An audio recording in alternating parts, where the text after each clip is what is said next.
Hello दोस्तों, नमस्कार। आज फिर आपके सामने नया व्याकरण का भाग लेके आया हूँ। उच्चारण स्थान की सारणी के बारे में आपने पहले पढ़ चुके हैं, इसको उतार चुके हैं। नहीं उतारा है तो एक बार और वीडियो को पॉज करके इसको उतार लीजिए। अब उच्चारण स्थान का कहाँ से क्या क्या हो रहा है ये आपको इस एक स्पष्ट रूप में, उसको एक विस्तारित रूप में वर्णों के उच्चारण स्थान की तालिका को अपन समझेंगे। सबसे पहले देखेंगे कि उच्चारण स्थान कहते किसको हैं। मुख के वे भाग जिनका प्रयोग वर्णों के उच्चारण हेतु किया जाता है वर्णों के उच्चारण स्थान कहलाते हैं। यानी कि वो भाग जहाँ से वर्ण की जो अपनी वायु है उसको स्पर्श करती है, मुख के जिस भाग से वायु निकल रही है या जो स्वर निकल रहे हैं, जो व्यंजन निकल रहे हैं, वो जिन भाग से निकलते हैं उनको क्या कहते हैं? उच्चारण स्थान कहते हैं। वर्णों का उच्चारण करते समय वायु मुख के जिन भागों से टकराकर बाहर निकलती हैं तथा जीवा मुख के जिन भागों को स्पर्श करती है अथवा जिन भागों के पास जाकर मुड़ती है और वायु को रोकती हैं, मुख के वे सब भाग वर्णों के उच्चारण स्थान कहलाते हैं। जैसे जो अगर अपन जैसे क का उच्चारण कर रहे हैं तो क की जो ध्वनि है, जो वायु है, वो कंठ को टच स्पर्श करते हुए फिर मुख से बाहर निकल रही है, तो वो क का उच्चारण स्थान कौन सा हो गया? कंठ हो गया। इस तरीके से उच्चारण स्थान निम्नलिखित हैं, जैसे कंठ, तालु, मूर्धाय, दंत, ओष्ठ, नासिका, कंठ तालु, कंठोस्थ और दंतोस्थ। इनके बारे में अपन अब आगे विस्तार से पढ़ेंगे कि कौन से कंठ के कहाँ से आ रहे हैं। जैसे सारणी में तो वैसे एक तरीके से आपको पता चल ही गया होगा, पर जो छोटे बच्चे हैं उनके लिए डिटेल में जाना बहुत ज़रूरी है। और अगर जो पहली बार इस चीज़ को पढ़ रहे हैं तो कुछ नया है तो उसको भी, वैसे तो सभी ने पढ़ रखी है। उच्चारण स्थान कुछ ऐसी चीज़ें होती है जो व्यक्ति आज ग्रेजुएशन कर लेता है और अगर उसको अनाराम पूछ लिए जाए, जैसे च वर्ग ट वर्ग, ये मैंने वर्ग बताए थे ना, कई सारों को तो वर्ग भी याद नहीं होंगे, क्योंकि ये चीज़ें क्या होती है, एक टाइम समय के बाद छूट जाती है, फिर अपन इसको रिकॉल करते हैं तो वापस वह पुनः शुरू हो जाती है। तो अपने को प्रैक्टिस की बहुत ज़रूरत होती है और प्रैक्टिस के हिसाब से भी हम अब आगे देखते हैं कंठ। हर चीज़ का अभ्यास बहुत ज़रूरी है, बिना अभ्यास के कोई कार्य संभव नहीं है। कंठ, कंठ में देखो अ आ क वर्ग, जैसे क वर्ग में क ख ग घ ञ ह तथा विसर्ग का उच्चारण स्थान कंठ है। इन सभी का उच्चारण स्थान कौन सा है? कंठ है। अकुह विसर्जनीयानाम कंठः, ये इसका सूत्र है। कंठ से बोले जाने वाले इन वर्णों को कंठीय कहा जाता है। इन वर्णों के उच्चारण में जिह्वा कंठ का स्पर्श करती है। अब देखिए तालु, ई च वर्ग, य श तथा श। अब य और श के नीचे जो हलंत लगे हुए हैं वो क्या है? व्यंजन है। उनमें कहीं भी जो एक रूप से देखे जाए तो इनको हम आधा भी उच्चारण कर सकते हैं और प्योर व्यंजन भी कह सकते हैं, जिसमें कोई भी स्वर मिश्रित नहीं है। अगर हलंत लग गया है तो वह शब्द स्वर रहित हो जाएगा। एक होता है स्वर सहित और एक होता है स्वर रहित। इसके लिए मैंने आपको पहले पढ़ा चुका हूँ। तालु, तालु का उच्चारण स्थान आपको, जो तालु का ये सारे ई च वर्ग, य तथा श का उच्चारण स्थान कहाँ से होता है? तालु से होता है। इस्युष्यानाम तालु, तालु से बोले जाने वाले इन वर्णों को तालव्य कहा जाता है। इनके उच्चारण में जिह्वा मुख के ऊपरी चिकने भाग तालु का स्पर्श करती है। ऊपरी चिकना भाग, आप मुख में अगर जीभान को ऊपर के हिस्से में घुमाएंगे तो आपको चिकना भाग स्पर्श होगा, वह अपना तालु है। मूर्धा, री ट वर्ग, र श का उच्चारण स्थान मूर्धा है। मूर्धा से बोले जाने वर्णों को मूर्धन्य कहा जाता है। ऋतुषाणाम मूर्धा, इनके उच्चारण में जिह्वा ऊपर के दांतों के साथ वाले खुरदरे, जो दांत के ऊपर अपन कहते हैं ना मसूड़े, मतलब जो दांत से थोड़ा सा ऊपर जो कवर है ना, दांतों का कवर भी कह सकते हैं,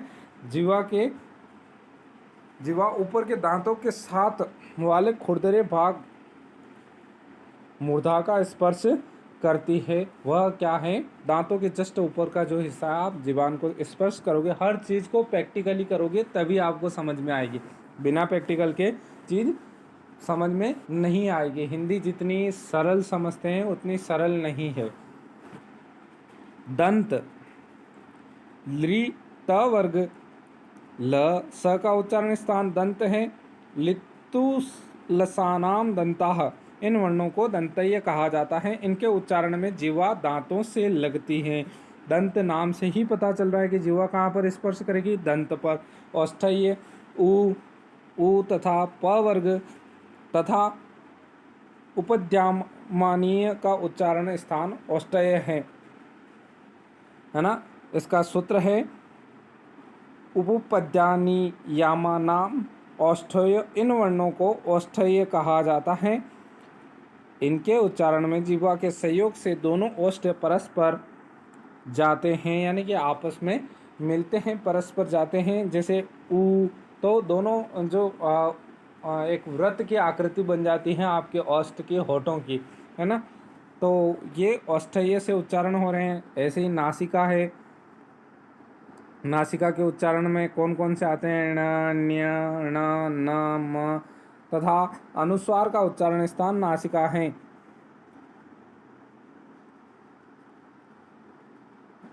न्यमग्गणानाम नासिका च, इन वर्णों को नासिक के भी कहा जाता है। इनके उच्चारण में क्रमशः कंठ, मूर्धा, तालु, दंत, ओष्ठ इन 5 स्थानों पर स्पर्श से उत्पन्न होने वाली ध्वनियों के साथ नासिका से उत्पन्न ध्वनि भी मिल जाती है। नासिका यानी नाक से उत्पन्न होने वाले, कंठ तालु यानी कि कंठ और तालु के मिश्रण से होने वाले, ए आई का उच्चारण कंठ तालु से हो जाता है, इन्हें कंठ तालव्य भी कहा जाता है। अ ई के सहयोग से ए एवं अ तथा ए के सहयोग से अय बनता है। अतः इसके उच्चारण में कंठ और तालु दोनों का उपयोग होता है। तो कंठ तालु, कंठोष्ठ ओ, अधन उ। ओ का उच्चारण कैसे हो रहा है, अधन उ से ओ बन रहा है और अधन ओ से औ बन रहा है का उच्चारण होता है। तो यह कहाँ से हो रहा है, कंठोस्थ यानी कि कंठ और होठ के मिश्रण से इसका उच्चारण हो रहा है। इसी प्रकार दंतोष्ठ में कौन से आ रहे हैं, व का उच्चारण दंतोष्ठ से हो रहा है। वकारस्य दंतोष्टम, इसके उच्चारण में यह कहाँ से, दंत और ओष्ठ के मिश्रण से इसका उच्चारण हो रहा है। जीवामूलीय, जीवामूलीय का उच्चारण स्थान जीवा का मूल भाग है, इसलिए इसको जीवामूलीय कहा गया है। अब देखते हैं अपन विसर्ग। अयोगवाह का उच्चारण स्थान कंठ है। विशेष न, ण, ण्य, ण, न, म द्विस्थानीय वर्ण हैं। इनका उच्चारण अपने अपने वर्ण के उच्चारण स्थान कंठ, तालु, मूर्धा, दंत और ओष्ठ के साथ साथ नासिका के सहयोग से भी होता है। अब अपन देखेंगे प्रयत्न क्या है। ध्वनियों यानी कि एक सीधी सी भाषा में कह जाते हैं कि अपन किसी कार्य को करने के लिए जो कोशिश करते हैं, प्रयत्न, है ना। तो उसी तरह से ध्वनियों के उच्चारण में होने वाले यत्न को प्रयत्न कहा जाता है, यानी कि ध्वनियों के उच्चारण में जो यत्न किया जाता है वही प्रयत्न कहलाता है। यह कितने प्रकार का होता है, तो यह 3 प्रकार का होता है। स्वर तंत्री के कंपन के रूप में, श्वास वायु की मात्रा के रूप में, मुख अवयवों द्वारा श्वास को रोकने के रूप में। अब हम इसको विस्तार से पढ़ते हैं। स्वर तंत्री के रूप में सबसे पहले अपन किसको देखेंगे, स्वर तंत्री के रूप को देखेंगे। स्वर तंत्री में कंपन, हमारे गले में 2 झिल्लियाँ होती हैं जो वायु के वेग से कांप कर बजने लगती हैं, इन्हें स्वर तंत्री कहते हैं। जब हम उच्चारण करते हैं तो गले में कंपन होता है, वह कंपन कहाँ हो रहा है, झिल्लियों में हो रहा है। कहाँ हो रहा है, झिल्लियों में। स्वर तंत्रियों में होने वाले कंपन नाद या गुंज के आधार पर व्यंजनों में दो भेद किए जाते हैं, सघोष और अघोष। दो भेद कौन से हैं? सघोष और अघोष। अब सघोष क्या है उसको समझिए। जिन व्यंजनों के उच्चारण में स्वर तंत्रियों में कंपन पैदा होता है उन्हें सघोष व्यंजन कहते हैं। यानी कि जिन्हें अधिक कंपन उच्चारण करते समय स्वर तंत्रियों में अधिक कंपन होता है उन्हें सघोष व्यंजन कहते हैं। जैसे हिंदी में सघोष व्यंजन है ग, ग, न, ज, ज, ञ, ड, ण, द, ध, न, ब, भ, म। वर्गों के तीसरे, चौथे तथा पांचवें व्यंजन वर्ग कौन से? च वर्ग, ट वर्ग, वो वाले। उन वर्गों का कौन सा व्यंजन है? वर्गों के तीसरे, चौथे और पांचवें व्यंजन ये कौन से किस में आएंगे? और उसके अलावा न, ड, ज, य, र, ल, व, ह व्यंजन तथा सभी स्वर किस में आते हैं? सघोष व्यंजन, सघोष में आते हैं। जिससे क्या होता है? हमारे कंठ में कंपन होता है। वो सारे उच्चारण आप जब प्रैक्टिस करोगे, कई बार प्रैक्टिस करोगे ना, तो आपको इस चीज़ का अभ्यास हो जाएगा। और अभ्यास के साथ ही हर चीज़ बिना अभ्यास के सीखी नहीं जा सकती। मैं भी अभ्यास कर रहा हूँ सिखाने का और आपके साथ साथ सीखने का। अघोष जिन ध्वनियों के उच्चारण में स्वर तंत्रियों में गुंज उत्पन्न नहीं होती हैं उन्हें अघोष व्यंजन कहते हैं। अब सघोष क्या है? पहले ही बता दिया कि जिसमें कंपन हो रहा है, जिनका उच्चारण करते समय कंठ में कंपन हो रहा है वह सघोष है, और जिनका उच्चारण करते समय कंठ में कंपन नहीं हो रहा है वह अघोष व्यंजन कहलाते हैं। जिन ध्वनियों के उच्चारण में स्वर तंत्रियों में गुंज उत्पन्न नहीं होती है उन्हें अघोष व्यंजन कहते हैं। हिंदी की अघोष ध्वनियाँ क, ख, च, छ, ट, ठ, त, थ, प, फ वर्गों के पहले तथा दूसरे व्यंजन तथा फ, श, स, स इन सभी में क्या होता है? ये सभी व्यंजन कौन से हैं? अघोष व्यंजन। अंतर पता चल गया सघोष और अघोष का। ये किसके आधार पर? एक बार देख लीजिए, स्वर तंत्र के कंपन के आधार पर। यानी कि गले में जो दो झिल्लियाँ होती हैं, दो झिल्लियों में कंपन होता है, और कंपन भी कितने प्रकार से हो रहा है? दो प्रकार से हो रहा है, सघोष और अघोष। सघोष में होता है कि जिनके उच्चारण, जो व्यंजन है जिनका उच्चारण करते समय हमें अधिक कंपन महसूस होता है गले में, वह सघोष, और जिनका उच्चारण करते समय कंपन महसूस नहीं होता है उन्हें अघोष व्यंजन कहते हैं। अगला देखिए, श्वास की मात्रा। इस आधार पर व्यंजन को भी दो भागों में बांट दिया है इन्होंने। अब श्वास के आधार पर कैसे? अल्प प्राण और महाप्राण। जिस एक सीधी सी भाषा में जहाँ ज़्यादा हवा का प्रयोग किया गया है, जैसे आप सांस, एक तो गहरी सांस लेकर किसी शब्दों को बोलते हैं अपन, है ना, और एक हल्की सांस में भी शब्दों का उच्चारण हो जाता है, तो वो क्या है? अल्प प्राण और महाप्राण है। उसको अपन इस किताबी भाषा में समझेंगे। जिन व्यंजनों के उच्चारण में वायु की मात्रा कम होती है उन्हें अल्प प्राण व्यंजन कहते हैं। नाम से ही स्पष्ट हो रहा है, अल्प प्राण, प्राण बहुत कम है, अल्प प्राण है ना, प्राण और महाप्राण दोनों चीज हैं। जैसे क, ख, ण, च, ञ, ट, ड, ण, त, द, न, प, ब, म वर्णों में प्रथम, तृतीय और पंचम वर्ण तथा न, य, र, ल, व तथा सभी स्वर किस में आते हैं? अल्प प्राण में आते हैं। और महाप्राण में जिन ध्वनियों में के उच्चारण में श्वास वायु अधिक मात्रा में लगती है उन्हें महाप्राण व्यंजन कहते हैं। समझ में आ गया? श्वास के आधार पर तो आप इनको, जैसे कौन कौन से उदाहरण दे रखा है? ख, ग, छ, ज, ठ, ड, थ, द, फ, भ, ड, ह वर्गों के द्वितीय तथा चतुर्थ वर्ण न, म, ल ध्वनियों को भी महाप्राण रूप में नम, नह, मह तथा लह की तरह बोला जाता है। इनके लिए अलग से कोई भी चिन्ह, लिपि चिन्ह नहीं है। अब तीसरा भाग है जिह्वा तथा अन्य अवयवों द्वारा विविध प्रयत्न। अब देखिए तीसरा भाग है, ध्वनियों का उच्चारण करते समय हमारी जीभ तथा अन्य मुख्य अवयव अनेक प्रकार के प्रयत्न करते हैं। इस आधार पर व्यंजनों का निम्नलिखित विभाजन किया जाता है। स्पर्श, जिन व्यंजनों का उच्चारण करते समय हमारे मुख अवयव जीभ होठ दांत वर्ष आदि परस्पर स्पर्श करते हैं और वायु को रोकते हैं उन्हें स्पर्श व्यंजन कहते हैं, जिसको मैंने पहले जब व्यंजन पढ़ाया था उस समय भी अच्छे से समझा दिया था।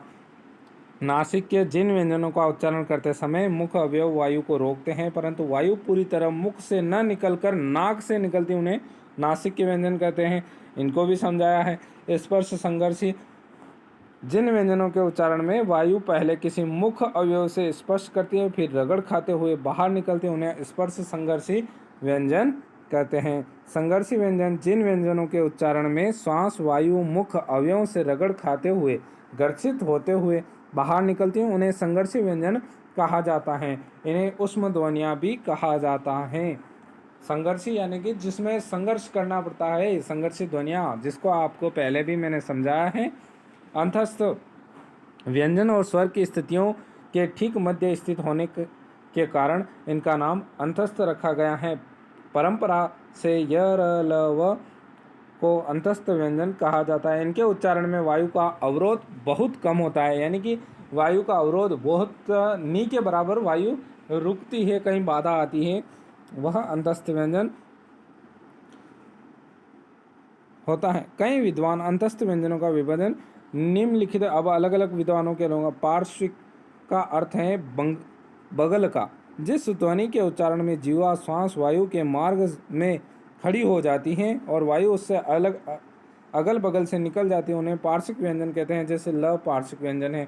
अब ल को पार्श्विक व्यंजन, जैसे मान लिया जाए आप किसी रास्ते से जा रहे हो, रास्ते में बीच में कोई खड़ा हो गया तो अपन क्या करते हैं, साइड से निकल लेते हैं। जंप होता है तो जंप पे बाइक चलाते समय जंप पे भी साइड से निकाल लेते हैं, वो क्या है उसी तरह अगल बगल है ना, अपनी देसी भाषा में कहें तो अगल बगल साइड में एकदम से, तो पार्श्विक व्यंजन वो बगल का कहा गया है। जैसे अगर उसका जिस ध्वनि के उच्चारण में जीवा श्वास वायु के मार्ग में, यानी कि जीवान कहाँ आ रही है, बीच मार्ग में आके खड़ी हो रही है थंबे की तरह, तो फिर कहीं से तो रास्ता निकालना पड़ेगा, तो वो साइड से ही निकलेगा।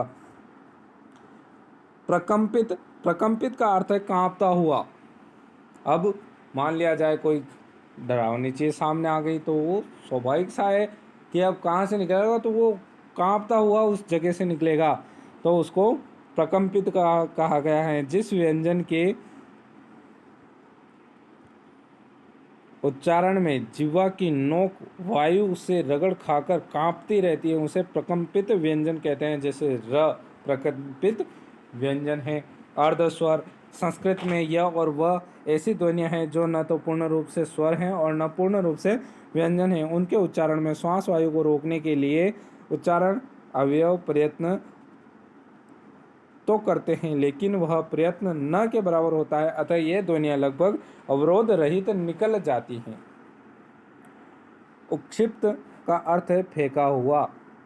अब जैसे बिल्कुल अपन कहते हैं ना, फेंकी हुई चीज़ हम नहीं उठाएंगे। जिन व्यंजनों के उच्चारण में जीभ का अग्रभाग मूर्धा को स्पर्श करके झटके से वापस आ जाता है, यानी कि अचानक से झटके से फेंक दी किसी चीज़ को, गुस्सा आता है और अपन भी किसी चीज़ को फेंक देते हैं, तो फेंका हुआ उक्षिप्त कहलाता है, झटके के साथ, है ना। जिन व्यंजनों के उच्चारण में जीभ का अग्रभाग मूर्धा को स्पर्श करके झटके से वापस आ जाए उन्हें उक्षिप्त व्यंजन कहते हैं। उदाहरण देख लीजिए, ण और ड व्यंजन गुच्छ। जब दो या दो से अधिक व्यंजन एक साथ श्वास के झटके से बोले जाते हैं वह व्यंजन गुच्छ यानी गुच्छा एक साथ, है ना। कौन कौन से? दो या दो से अधिक व्यंजन एक साथ श्वास के झटके से बोले जाते हैं वह व्यंजन गुच्छ व्यंजन कहा जाता है। जैसे स्नान में स्न को एक साथ श्वास में बोला जाता है, अतः स्न एक व्यंजन गुच्छ है। हिंदी में दो तरह के व्यंजन गुच्छ प्रचलित हैं। कौन कौन से हैं? शब्दों के मध्य तथा अंत में पाए जाने वाले व्यंजन गुच्छ कुछ इस प्रकार हैं। जैसे न धनत बराबर अंत, प धनत बराबर लुप्त। जैसे प का भी उच्चारण हो रहा है, त का भी हो रहा है ना। वो ग का भी उच्चारण है, जैसे अग्नि में हो रहा है, मार्ग में हो रहा है। र के विभिन्न गुच्छ रूप हैं। जब र स्वर सहित किसी व्यंजन से पूर्व आता है तो व्यंजन रेफ के रूप में, यानी कि ऊपर जो रर्रा लगता है स्थान पाया जाता है, जैसे कर्म, धर्म। और जब र किसी स्वर व्यंजन रहित, स्वर रहित व्यंजन, यानी कि दो स्वर, एक स्वर सही रहित है और एक स्वर सहित है, जो आपको पहले वीडियो में मैं बता चुका हूँ। जब र किसी स्वर रहित व्यंजन के बाद आए तो वह उसी के नीचे विभिन्न रूप धारण कर लेता है, जैसे प धन र धन का धन श प्रकाश, क धन र धन म क्रम, द धन र धन व द्रव। ठीक है। अब पदेन र, जो एरो अपन र के रूप में, जैसे ट्रक, ड्रम, ट्रोला, ट्रैक्टर, ये पदेन र का है। र के अन्य रूप त तथा श के साथ मिलकर र का विशिष्ट रूप बन जाता है, जैसे त धन र बराबर त्र, त्रिभुज, त्रावणकोर, त्रेता। श्र धन र धन बराबर श्र, श्री, श्रम। अब कुछ स्मरणीय बिंदु हैं जिनको हम एक बार देख लेते हैं, जिससे क्या होगा, हमें याद करने में आसानी हो जाएगी। कौन कौन से स्मरणीय बिंदु हैं? देवनागरी लिपि का प्रयोग बाएं से दाएं ओर किया जाता है। पहला स्मरणीय बिंदु, याद रखने वाली बातें। स्मरणीय यानी कि कुछ याद रखने वाली बातें हैं जो आपको हिंदी में पता होनी चाहिए। वर्ण भाषा की लघुत्तम इकाई होती हैं। अनुस्वार व विसर्ग अयोगवाह कहलाते हैं। क्ष, त्र, ज्ञ, श्र ये संयुक्त व्यंजन के रूप में हैं। औ आगत ध्वनि है। अ, ई, उ, री ये चारों हर्ष स्वर के रूप में हैं। डॉक्टर कपिल द्विवेदी के अनुसार स्वर व्यंजन व आगत ध्वनियाँ तथा द्विगुण व्यंजन को मिलाकर 54 ध्वनियाँ हैं। ध्वनियों के रूप मैंने पढ़ाए थे, उसमें भी मैंने बता दिया था कि वर्णमाला में कितने वर्ण हैं। ढ को क्षिप्त व्यंजन भी कहा जाता है, अभी पढ़ा अपन ने। ई, उ, ये चारों स्वर वर्ण संवृत कहे जाते हैं। अ मध्य स्वर माना गया है। डॉक्टर भोलानाथ तिवारी ने हिंदी भाषा नामक पुस्तक में स्वरों की संख्या 10 मानी है, जिसमें री को स्वीकार नहीं किया है। सबके अलग अलग विचार हैं। जो बड़े विद्वान हुए हैं हिंदी के क्षेत्र में, उन्होंने अपने अपने विचार रखे हैं। अनुस्वार शब्द का अर्थ है स्वर के बाद आने वाला। उसके बाद श, स, ह ये चारों उसमें व्यंजन कहे जाते हैं। पार्श्विक का अर्थ है बगल का, अभी पढ़ा अपन ने। ल पार्श्विक व्यंजन है। प्रकंपित, कांपता हुआ। र प्रकंपित व्यंजन है ना। न, ण्य, ण, न, म ये सभी नासिक के व्यंजन हैं, जिनका उच्चारण नाक से होता है। वर्णों के प्रथम, तृतीय और पंचम वर्ग के व्यंजन अल्प प्राण कहलाते हैं। ये सारी चीज़ें हैं ना, ये ना कभी बदलने वाली हैं, इसलिए इनको याद रखना बहुत ज़रूरी है। इनको आप रट लीजिए चाहे कुछ भी, ये कभी भी परिवर्तन नहीं होगी। ई वर्ण का उच्चारण स्थान तालु ही रहेगा। वी का वर्ण का उच्चारण स्थान मुर्दा। औ वर्ण का उच्चारण स्थान कंठस्थ। ल वर्ण का उच्चारण स्थान दंत। ह वर्ण का उच्चारण स्थान कंठ। प वर्ण का उच्चारण स्थान ओष्ठ है। इसी के साथ हमारा आज उच्चारण स्थान का बिंदु खत्म हो गया। एक बार आप इनको स्मरणीय बिंदुओं को एक बार और देख लीजिए, अच्छे से उतार लीजिए और इनको आप याद कीजिए और बने रहिए हमारे साथ। अगले वीडियो में आपके लिए अगली जो इसका अगला भाग है उसकी थोड़ी सी जानकारी मैं आपको देने की कोशिश करूँगा। आप हमारे साथ बने रहें। धन्यवाद।